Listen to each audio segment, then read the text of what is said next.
candidate.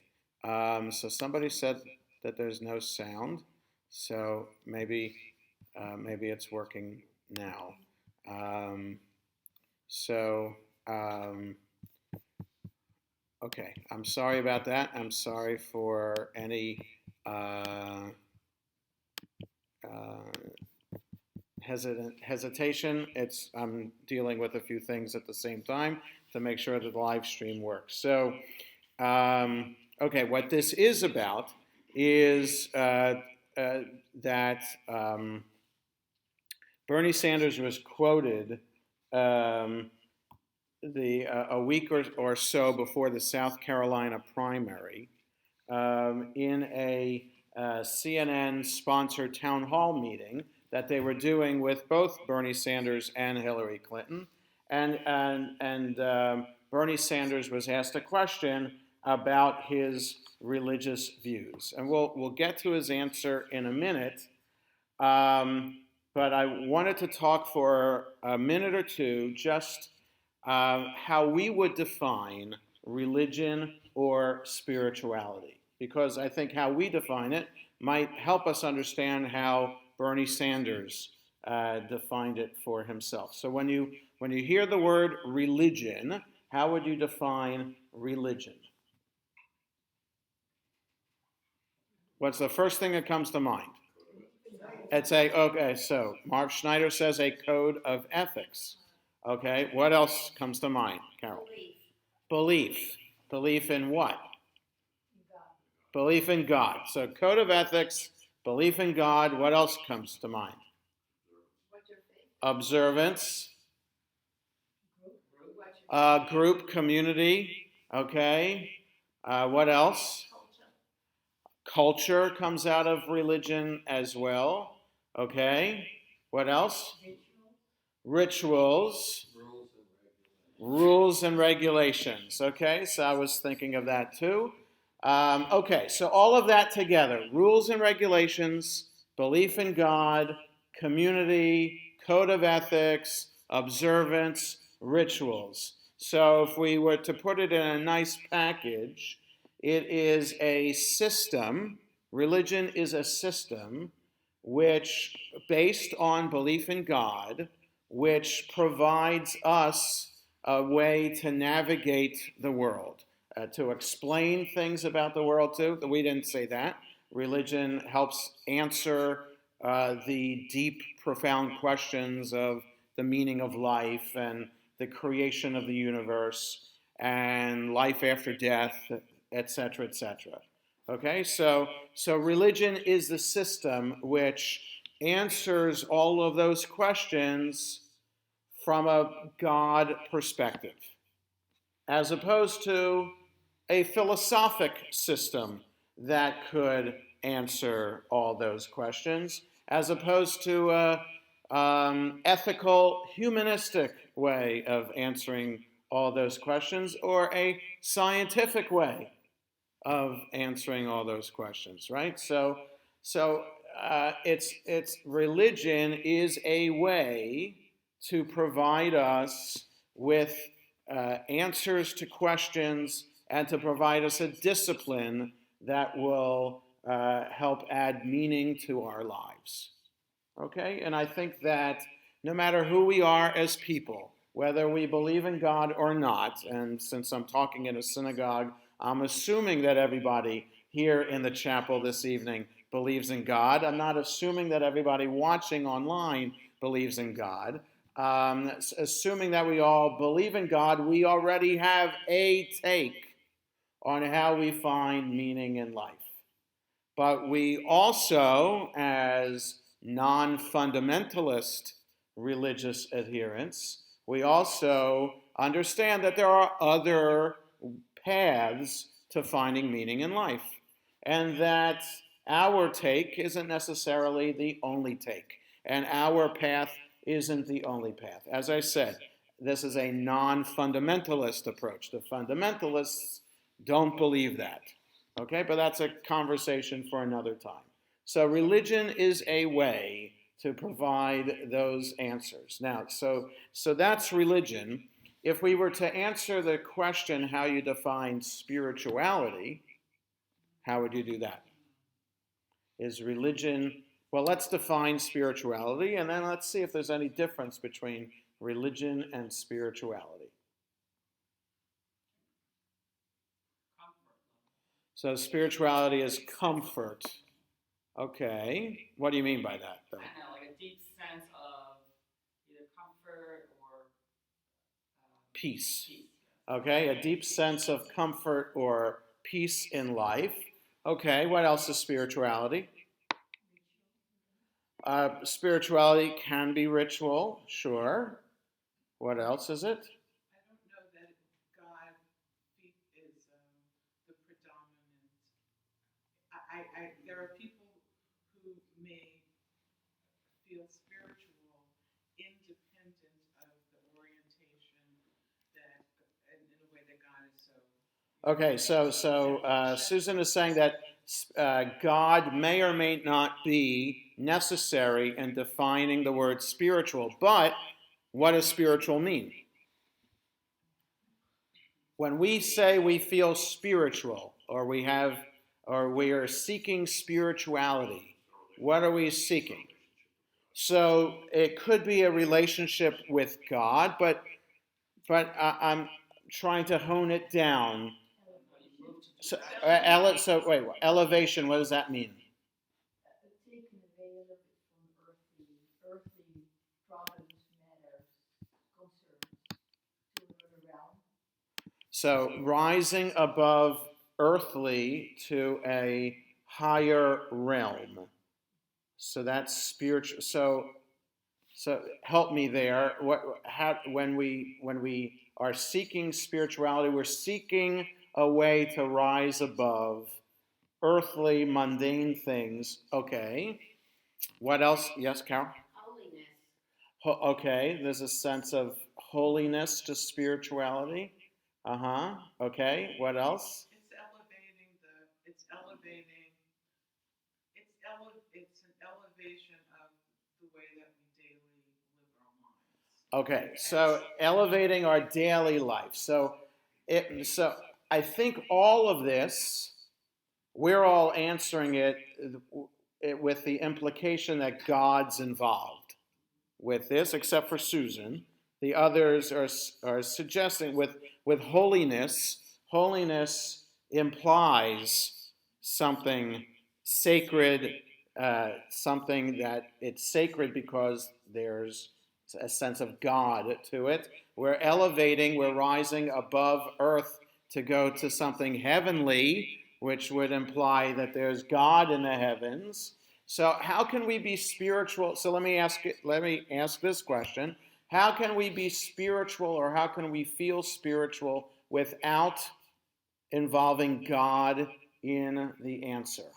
Peggy. I feel it's doing things in life that you know are right to do and make you feel better doing it without a connection to a higher being. But a connection to yourself. Okay, so doing something in life that you know is good. So let me play that out a little bit. Let's say you're volunteering at a soup kitchen on Christmas Day, and you're relieving the usual volunteers, the Christian volunteers in a soup kitchen. You're volunteering that day. Then that would be a spiritual experience, you're suggesting, Peggy? That can be a spiritual experience. Yeah, I mean, sometimes just meditating and thinking about your life and the world without thinking that there's somebody floating up there watching you. Okay, so that's a little bit different. So now you're suggesting that if we just meditate on our place in life, but just meditate, is it meditating in order to direct us in a particular way? Or is it just a sense of thinking about where we're at? That can be, are you saying that can be spiritual, or has to lead you to something? To elevate your feelings above the mundane things of life. Okay, so you're thinking about something above the routine. Okay, so Adriana had yelled out nature. So people can feel spiritual in nature. So certainly I felt that, and any of us who have been, you know, not just looking at the beautiful trees outside, but going someplace a little bit more special. Go to Niagara Falls or go to the Grand Canyon, places like that where it is unusual forms in nature and unusual scenes that can be spiritual, right? Now, but as religious people, perhaps it's spiritual because there's a bracha to say. There's a blessing to say if you're at a place like that. Okay, so you are thanking God for the wonders of nature. Oseh ma'aseh bereshit, God who continually does the act of creation. When you see a wonder in nature like that, or if you experience thunder and lightning as well, or so spiritual, you can react spiritually to the wonders of nature, but you can also respond religiously to the wonders of nature. So I just wanted to highlight for us having this brief discussion about what is religion, what is spirituality, just to see if the two are the same or the two can be a little bit different to help us understand now Bernie Sanders' answer to his question. So, yeah, go ahead. Go ahead, Marv. Oh, absolutely. Marv is suggesting spirituality is very subjective. It absolutely is subjective. So I find spirituality in study and looking at ancient texts of Judaism. Other people would think that's the most boring thing imaginable and would find spirituality in singing and dancing outside in nature, which you wouldn't catch me dead in something like that.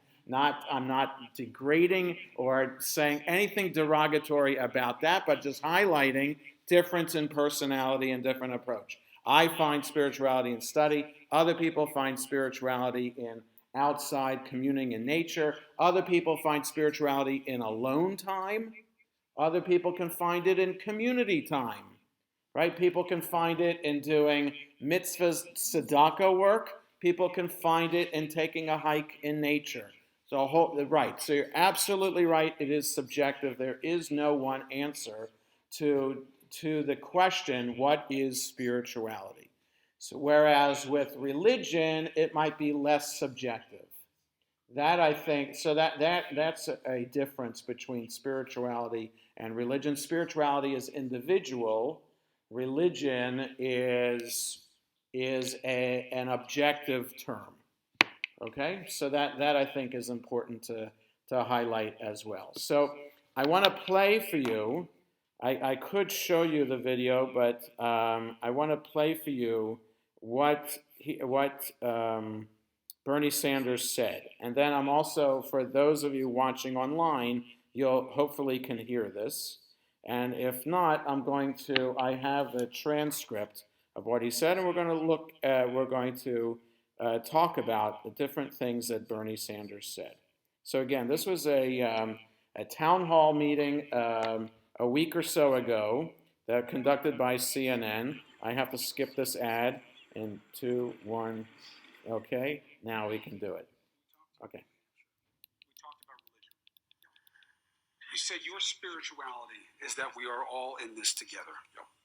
Explain to people what in your head and in your heart motivates that togetherness. Is there a higher power? Is there a higher intelligence? What do you believe in? This is what I believe. Every great religion in the world, Christianity, Judaism, Islam, Buddhism, essentially comes down to do unto others as you would like them to do unto you.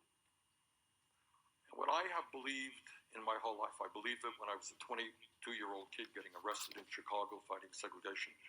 I believed it in my whole life, that we are in this together, not words. The truth is, at some level, when you hurt, when your children hurt, I hurt. I hurt. And when my kids hurt, you hurt.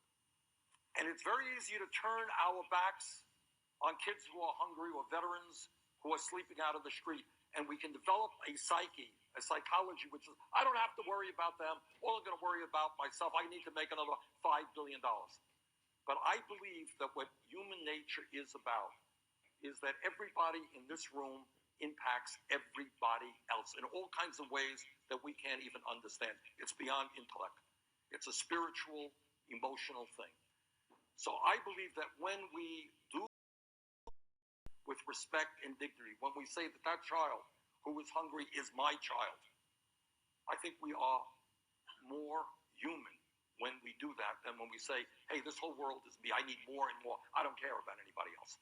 That's my religion. That's what I believe in. And I think, most people around the world, whatever their religion, their color, share that belief that we are in it together as human beings. And it becomes more and more practical. If we destroy the planet because we don't deal with climate change, trust me, we are all in it together. All right? So we have got to work together, and that is what my spirituality is about. So I don't know if you were all able to hear that. Right, people are shaking their head in the back row. So let me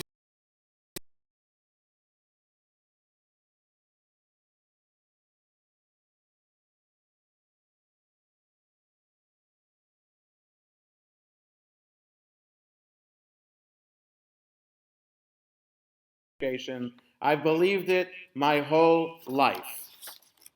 Okay, so I want to stop there, just as that initial definition of what his religion is. So Christianity, Judaism, Islam. Well, I would argue that that is not Jewish. So what Peggy said is if all you have are these values, but you don't have the rituals and you don't have going to shul, is that Jewish? And so my answer is no, it's not. And that but I can understand why people don't go to shul, whether they're, for whatever reason, they're turned off by organized religion. I can understand that, whether it's you just aren't invested in learning all the trappings of the rituals and the observances, etc., the language, etc. I can understand being turned off to that. But that's why there are other denominations of Judaism that make it a little bit more welcoming and have a different take on those rituals. But so I'm saying, part of my answer, Peggy, I guess what I'm saying is if we only had Bernie Sanders' response to this, then there wouldn't be a Judaism in a generation or two. Because what here is just, what's different about this than any other people of any other culture just being good people, right? There's nothing different. Once you take God out of the equation, you get ethical culture. Yes, ethical humanism. That's what it is. That's what this is exactly. And there's humanistic Judaism as well. That is a denomination. There's a humanistic synagogue on 16th Street, just as you get into the district from Silver Spring. So that may be where he goes when. That's where it goes. So, but it's kind of like it's a contradiction. It's an oxymoron, a humanistic synagogue. Because if you don't believe in God, why go to synagogue? So it's just you're saying cultural things together. You're taking the words of the prayers, taking God out of the prayers, and you're doing the cultural aspects that you would find in the prayer book, and then you're just singing together and kind of reaffirming the V'ahavta l'reacha kamocha phrase without the Ani Adonai part of it. You're just reaffirming everything that you need to do to be good people. You're reaffirming Micah's statements. Walk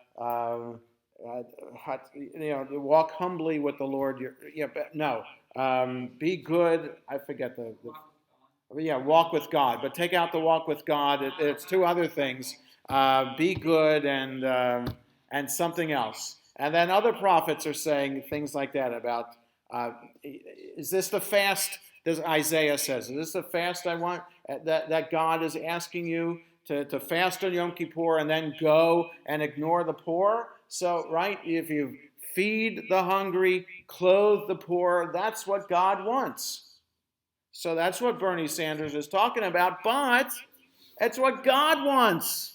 It's what God wants. So that's the thing about this, that though I think this is not a Jewish answer from Bernie Sanders, and it's a spiritual answer, as we explained at the beginning. It's a spiritual, his own individual spirituality, but it is not religion. But if he was elected, Yeah. would he would still be considered by everybody else? As a Jewish president, he was born Jewish, so he's Jewish. But that's right. He hasn't denied that he's Jewish, but he also hasn't said publicly that he's Jewish. Right? Answer. This could be a question. I learned in shul, or I learned in Hebrew school. He could have said that in this answer, but he didn't want to.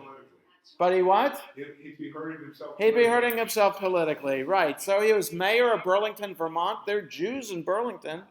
There are all denominations of Jews, and then also non-denominational Jews in Vermont.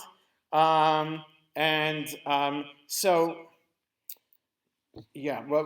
if he's elected president, yes. So the Jewish community would embrace him as a Jew, as a Jewish president. But as compared to Joe Lieberman, when he was Gore's vice, it's different in terms of practice.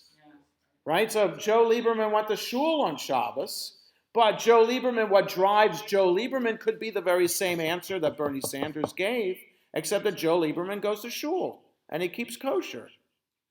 Okay? So, yes, So I Marla. read something about that, and just saying that it seems that a lot of American Jews are actually much more comfortable with Bernie Sanders, because he's not like... It's not in your face. Yeah, so Right? Don't have the cheat sheet hanging out. Yeah, so they're more comfortable, like, that they really like it, and Joe Lieberman was very actually... Okay, but then you have the Jewish organizations that would question then, what does it mean to be a Jewish candidate? So is he going to be all the time pro-Israel? And if he's not pro-Israel, what does that mean? What kind of Jew is he then? Right? They'll be asking other questions about his Jewish loyalties, etc. So what does that mean? So that gets to other questions too. What does it mean? How do we vote as American Jews? What are we looking for in a candidate? Is the number one thing we're looking? The AIPAC conference is coming in a couple of weeks, and AIPAC, of course, is all about pro-Israel, and you get like 15,000 Jews from across America coming to this conference, and Israel is the number one issue. I don't think Israel is the number one issue. Shouldn't be the number one issue when we're looking for candidates to vote for, right? So unless we are citizens of Israel, then Israel should not be number one. It should be important. I'm not denying that. Don't anybody say that Layman says that Israel is not important. No, Israel is important, but we're living in Olney. There are some issues related to Olney that are important for us too. And we're living in the state of Maryland, so Maryland issues are important. And we live in America, and American issues are important too. So Israel is a consideration, but shouldn't be. You don't vote for a candidate, number one, I think, based on their loyalty or not to Israel. That is a consideration, but I don't think it should be the only one. So anyway, I really wasn't sure how long this conversation was going to go, and I was really aggravating about it. Is it going to be more than 5 minutes? But I'm glad we were close to an hour, and I'm not sure what else can be said about this. I guess just to reiterate the point that Bernie Sanders' answer is Jewish in part, but not solely Jewish. It is not a religious answer. It is a spiritual answer. So, have a good evening, everybody. Thanks for coming. And next time, which will be, what is today? Today's the 2nd, so that's the 16th, March 16th. So there's a new prayer book that the conservative movement came out with called Lev Shalem, based on the Machzor that we have, right? So they have a Sidur Lev Shalem now, and I thought we would talk about that. It's under consideration in our religious committee. We're going to talk a little bit about it at our meeting tomorrow night. But I thought I would talk about that. It's a contemporary Jewish issue. It was just published and I thought we would take a look at what kinds of things that are that the prayer book has in it, additions, subtractions, etc. So have a good night, everybody.